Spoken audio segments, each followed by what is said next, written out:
Good evening, everyone. Mike Palmer from Know Your Rights Group and Success Coaching International with another very important live video update tonight. So I'm sure that no matter where you are in Australia watching this video, whether you're in Melbourne or not, you will have heard that Daniel Andrews has come out today and said that despite all his assurances and all his promises, he will not be easing restrictions at all, not one iota. This has been a crushing blow for so many Melbournians. And what makes things even worse, okay, is that he's chosen to keep restrictions in place despite clearly promising Victorians, and in particular Melbournians, that if they hit certain particular targets, which have now been met, okay, that he would ease restrictions based on the numbers and based on the science. Okay, our illustrious Premier told us, okay, that if we hit a rolling target of 5 cases per day over the past 14 days, okay, which was almost unthinkable back when he said it, okay, that we would open up to the next stage of easing restrictions. Okay, he told us very clearly he didn't want to focus on timeframes and specific dates anymore. He wanted us to listen to the figures and listen to the science. Well, Mr. Andrews, the figures and the science tells us that as of right now, in fact, yesterday, we actually reached a rolling average of 5. As of today, being Sunday, okay, we've actually got a rolling average of just 4.6. So by your own admissions, we are now free to open up to the next stage with less restrictions. Now, anyone watching this can go to the DHHS website right now and you can read the roadmap for yourselves, okay, and this is what it actually says. So I have pulled this straight off the DHHS website, okay. You can Google this or DuckDuckGo it, and it says Coronavirus COVID-19 Reopening Roadmap Metropolitan Melbourne. Mapping Metropolitan Melbourne's pathway to COVID normal for work, education and living. And it says this, current when daily average number of cases in the last 14 days is less than 5, in brackets statewide, and less than 5 cases with an unknown source in the last 14 days statewide total.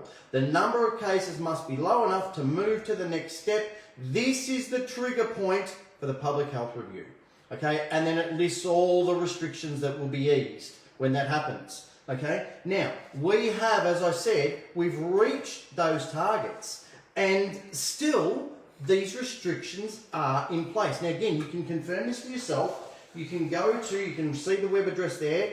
It's covidlive.com.au and obviously in this instance it's /Victoria. And it says 24th of Victoria, the Vic Metro Roadmap, case average 5, and as of today, 25th of October, case average 4.6. Now people might go, oh, okay, but the issue is the unknown cases. Again, there's a list of the unknown cases by date, okay, for the last 14 days. Now, there's pluses and minuses, okay? If you look at that list there, you can see the numbers are added and subtracted. So as an unknown case obviously becomes known, it's minused off that total. So if you go through all those numbers over the last 14 days, it comes out with an overall total of 0 unknown cases. Okay, this information is on their own website. The science, okay, the numbers that Daniel Andrews keeps referring to are already there.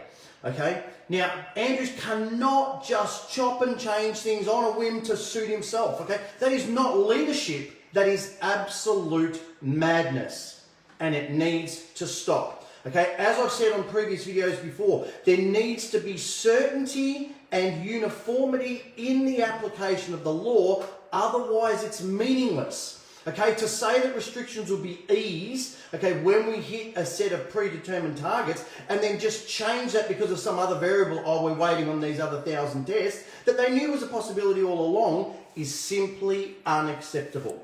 Okay, New South Wales actually had 50% more COVID cases than we did here in Melbourne last week, and they are all out there working under COVID normal conditions. So there is absolutely no reason why we can't be doing the same thing here in Melbourne. And I'm not even talking about going straight to COVID normal. I'm just talking about going to this next step. Now, again, I urge you, go to that same website. It's on the same website. You can click the Victorian statistics. You can click on the New South Wales statistics. And as you can see at the bottom total there, Victoria had last week a total of 28 cases, and New South Wales had a total there of 44 cases. 1.5 times as many cases. Okay, yet they are all operating under COVID normal. Okay, there's currently, right now as I'm doing this live video, there's 40,000 people sitting there in ANZ Stadium, okay, in Sydney, watching the rugby. Okay, there was 30,000 people last night at the Gabba up in Brisbane, okay, all of them sitting there without any masks or anything, okay, but Melbournians couldn't have a couple of mates over to watch the footy with, or couldn't go to an outdoor gathering or an outdoor pub with 10 people and watch the footy on a big screen. Okay, it doesn't make any logical, rational, scientific or medical sense whatsoever. Okay, again, if there's no meaningful application of the law, it becomes completely arbitrary, and as with any arbitrary or meaningless law, it can be safely ignored. Go and look up the case with Chief Justice Latham and what he said there. It's all the same principle. Now, I'm working very closely with a number of businesses who have decided that enough is enough, and for them, in their particular situations, it's now time for them to open up. Now, again, I want to remind everyone that if masks work and COVID-safe plans and social distancing, all those things work, then there's absolutely no reason why businesses cannot safely open up right now, not in another few days, not in another few weeks, not when Dan the man decides it's safe to do so, right now. Okay? Now, as corrupt as we know some of the courts can be at times, I simply cannot imagine any judge or magistrate penalising anyone for opening up a few days early to save their businesses and to sustain themselves and their families.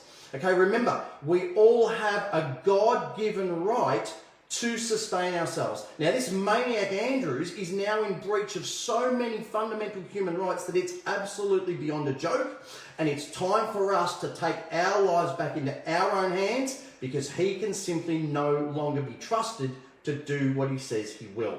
Now, I've spoken to many business owners, especially over the past week or so, and there's just no rhyme or reason to the current status quo. Some examples: you can have 10 people gather outdoors in a park, but personal trainers can only train 2 people at a time. Golfers can only go out and play golf 2 people at a time. Okay, it's completely ridiculous and totally arbitrary. So again, I'm urging you all, if it's necessary to sustain yourself and your family, or if it's necessary for your health and well-being, just open up. Now, here's another problem. The purpose of the Health and Wellbeing Act, which you can all go online, you can find it for yourselves and read section 1. That is the purpose of the act. And it says, the purpose of this act is to enact a new legislative scheme which promotes and protects public health and well-being in Victoria. People are committing suicide at an alarming rate. People are in their homes starving. They can't feed their families. They can't pay their rent. They can't pay their bills. Okay, the mental problems, the mental issues that have been created from these continued lockdowns, okay, is absolutely horrendous. Okay, the purpose of the act is now being contradicted by the enforcement of the act itself, which renders the act and any reliance on it a legal nonsense. Please go and look it up for yourself. Now, I want to make it clear, am I inciting people to break the law by recommending that they open up? Again, I'm only suggesting that they do it when required for their survival or for their health and well-being. No, I am absolutely not. As I've said before, people need to establish for themselves, okay, whether they are personally or their business is specifically noted on a public health order that particularly notarizes that COVID-19 is a quarantinable disease. Okay? If not, then those directives simply do not apply to you or your business. If you're not noted on a public health order, they don't apply to you. It is no more complicated than that. Okay? Now I want to make this crystal clear, okay, for all the YouTube and Facebook fact checkers, and I'm sure the police that are going to watch this as well. Okay, I always encourage people to obey any true, validly enacted laws that apply to them. I want to make that clear. Now that legal fact aside, I'm urging people to take whatever steps are necessary to sustain themselves and their families. You have an inalienable God-given right, okay, and you can, within reason, actually break the law if it's for the preservation of life and limb. For example, if someone breaks into your house and threatens your family, okay, you can use reasonable force to defend yourself. Now that might include assaulting that person, which would otherwise normally obviously be against the law. But in that instance, you can do it. I've also heard of a case where a motorcyclist, okay, instinctively accelerated to get around and avoid a collision with a car that pulled out in his path. Now he just happened to go past a speed camera at that exact moment, got flashed, got a fine, took the fine to court, and the magistrate let him off. Because he said, no, he did what was necessary, okay, to protect himself for the preservation of life and limb. So equally, those same principles will apply to you opening up your business to protect yourself and your family from starving. You would have those same protections. Now, I want to make it clear, I'm not telling everyone to just open up and go crazy. That's not what this is about.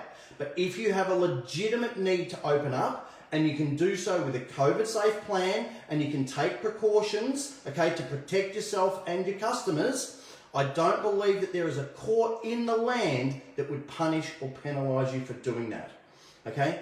And please, for those people out there who might be watching this going, oh, well, I don't think it's safe and I want to wait for Daniel Andrews to say it's safe. Great, then don't go to those stores. Don't go to those businesses. If you're worried about catching something, then please don't go. But if you're one of the switched on awake people watching this, okay, and if you believe that the true deadliness of this virus, okay, is very different to what the government and the media would have us believe, then I would urge you to go out and support those businesses who open up because they desperately need to.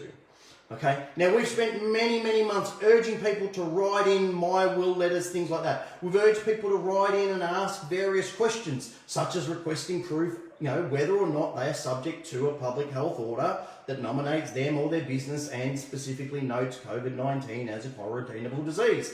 Okay, we had not heard of one single person being provided with a copy of any such order. Okay, we've also gone and broken down and explained all the issues with the legislation and all the legal arguments that you have in defence of any fines. So please don't be scared. Enough is now enough. It's time for people to rise up and open up, again, where necessary, for their survival and or their health and well-being. Okay, and we're seeing that already, despite the absolute rubbish that the mainstream media put out over the weekend, suggesting that a couple of hundred people turned up to the protest. There was literally thousands of people at the Shrine of Remembrance, okay, on this past Friday, okay.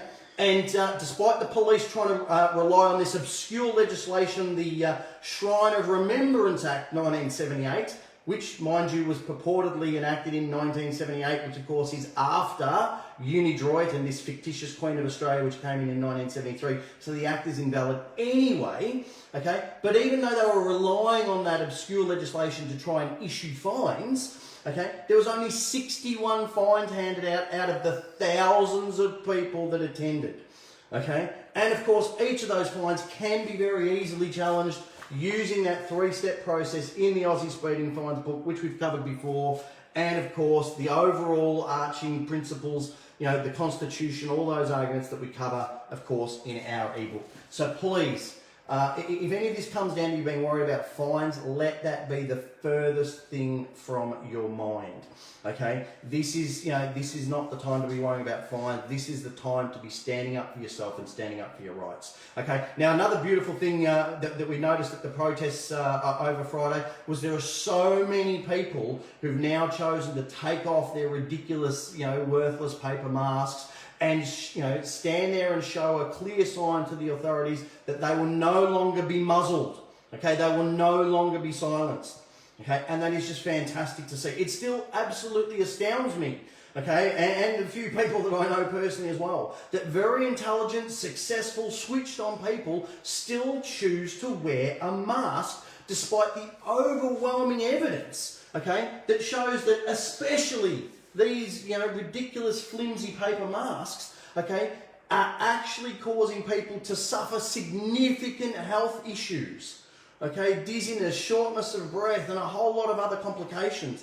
Okay, if you haven't yet read those articles, please go to our vaccinations page, knowyourrightsgroup.com.au/vaccinations. About halfway down, you'll see links to all of those articles and some of the dangers for some people in wearing those flimsy paper masks. Okay, now I know I've said this before, but there really is a really strong groundswell going on right now for people to be able to go out and start actually questioning and asking people that they interact with, okay, why are you wearing a mask and when are you going to take it off?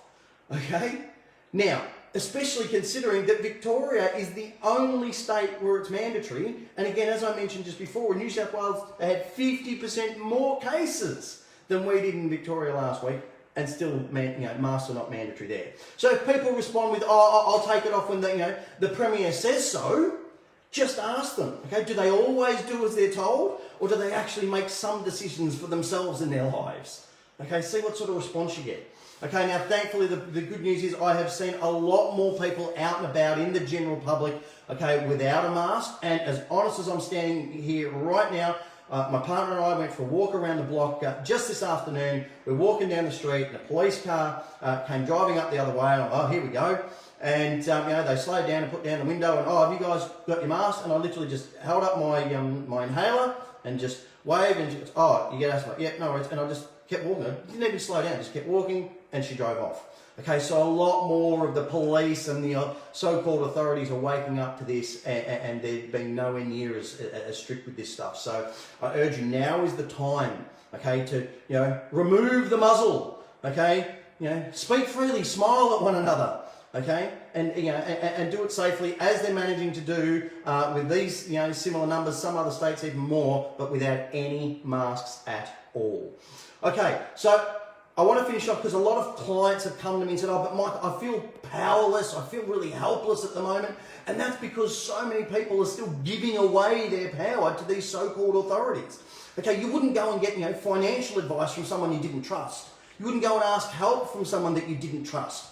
Okay, so why are you putting a large portion of your lives, and some people it's the majority of their lives, on hold for someone who changes his mind constantly, lied to the quarantine inquiry, and then as recently as just this past Friday, contradicted his own Assistant Commissioner of Police, who stated that protesting was actually a fundamental right?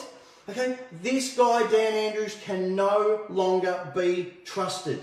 Okay, enough is simply now enough. I want to remind you, as I've explained before, the Quick-and-Garran Annotated Constitution, which is considered by the courts as the authority on our Commonwealth Constitution, states that we, the people, are the supreme, absolute, uncontrollable authority. We are, not Daniel Andrews, okay? As Darren and Daryl have said in their radio shows, we are the Parliament, okay? We have the power. It's now time for us to exercise it. So I'm going to finish there tonight. This really is a simple, straightforward message. Okay, the continued restrictions are now completely arbitrary, they're completely unlawful, and it's time for people to rise up and open up where necessary for their survival and their health and well-being, get back to work and resurrect what's left of their lives, and Daniel Andrews can catch up whenever the hell he's good, well and ready. But for the rest of us, let's get on with it now. I urge you, as always, to get informed, get fired up, and get proactive. I look forward to talking to you all again on our radio show between 8 and 10 p.m, that's Melbourne time, of course, on Tuesday night. Thanks and have a great week.